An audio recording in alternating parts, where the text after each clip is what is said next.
C'est l'autre affaire de racisme qui fait du bruit dans le monde du football européen après celle de Christophe Galtier.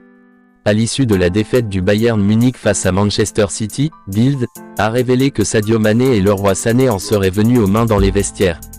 Selon Bild, le lion de la Teranga aurait asséné au coup de poing au niveau des lèvres de son coéquipier allemand.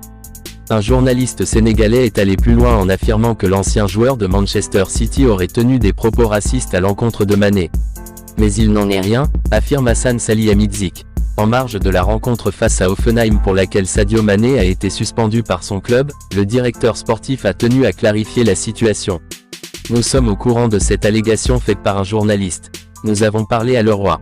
Il nous a assuré très clairement qu'il n'avait rien dit de tel et nous le croyons.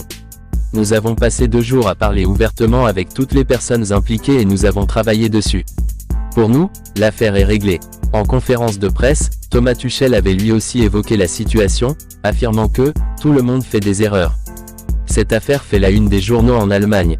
Après sa lourde défaite en quart de finale de Ligue des Champions face à Manchester City 3-0, une embrouille avait éclaté entre les deux attaquants Sadio Mané et Leroy Sané. L'altercation est allée loin, puisque le Sénégalais a asséné un coup à la lèvre à son coéquipier allemand. Des rumeurs d'insultes racistes avaient même tourné, mais ces informations ont finalement été démenties par le Bayern Munich. Par la suite, la direction bavaroise avait décidé de sanctionner l'international sénégalais en l'éloignant du groupe. Après sa nouvelle déconvenue face à Hoffenheim 1-1, Thomas Tuchel est revenu sur l'altercation et sur la suspension de son joueur. Sadio a déjà réagi et s'est excusé. Demain, il reprendra l'entraînement normalement et sera dans le groupe contre Manchester City, a-t-il expliqué. Une bonne nouvelle pour le Bayern Munich qui aura besoin de toutes ses forces offensives, s'ils veulent renverser le score et tenter de se qualifier héroïquement en demi-finale de Ligue des Champions.